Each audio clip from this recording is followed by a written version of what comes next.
নমস্কার বন্ধুরা, তপতির ঘরকন্যা নতুন একটি ব্লগে আপনাদের স্বাগত জানাই। আজ আমি ইলিশ ভাপা রেসিপি শেয়ার করব। প্রথমে ইলিশ মাছ ধুয়ে পরিষ্কার করে নিয়েছি, পরে লবণ হলুদ মাখিয়ে রেখে দিচ্ছি কিছুক্ষণ।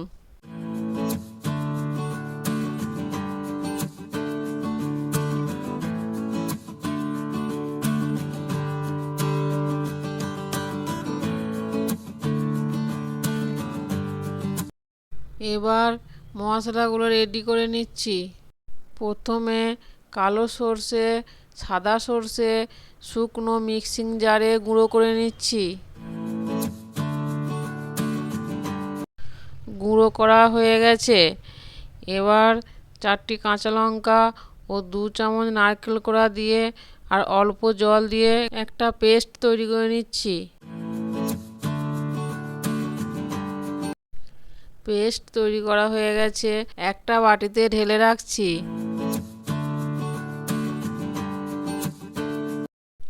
গ্যাসে প্যান বসিয়ে সর্ষের তেল দিয়ে তেল গরম হলে মাছগুলি ভেজে নিচ্ছি।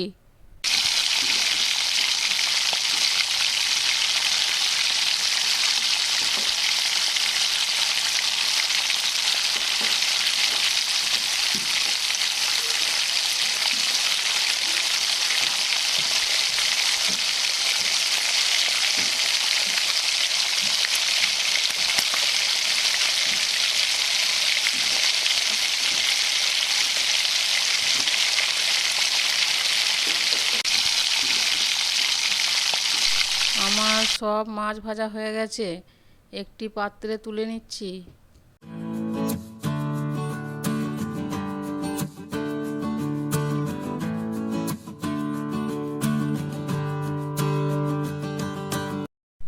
কড়াইয়ে জল গরম করতে বসিয়ে দিয়েছি। মাছে সব মশলা মাখানোর জন্য সর্ষের পেস্টে 2 চামচ সর্ষের তেল মিশিয়ে ভাজা মাছের উপর দিয়ে দিচ্ছি।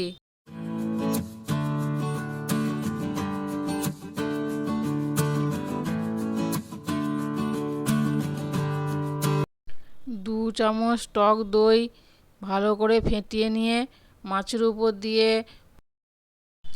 হলুদ গুঁড়ো আর লবণ দিয়ে ভালো করে মাখিয়ে নিচ্ছি।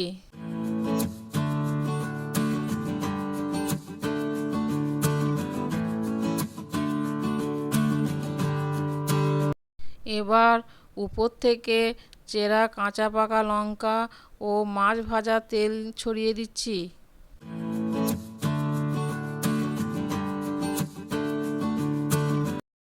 এদিকে জল গরম হয়ে গেছে, একটা স্ট্যান্ড দিয়ে মাছের পাত্রটি বসিয়ে ঢাকা দিয়ে দিচ্ছি 10 মিনিটের জন্য।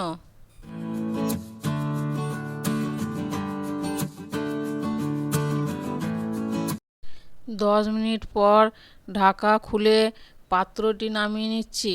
আমাদের ইলিশ ভাপা একদম রেডি। গরম ভাত আর গরম গরম ইলিশ ভাপা, যেমন সর্ষের ঝাঁঝ তেমন টেস্ট।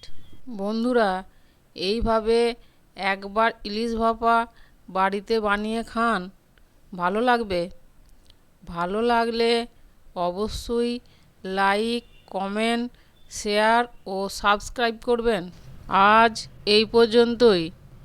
আবার দেখা হবে অন্য কোনো ব্লগে অন্য কোনো রেসিপি নিয়ে। ততক্ষণ সকলে সুস্থ থাকবেন, ভালো থাকবেন। ধন্যবাদ সকলকে ভিডিওটি শেষ পর্যন্ত দেখার জন্য।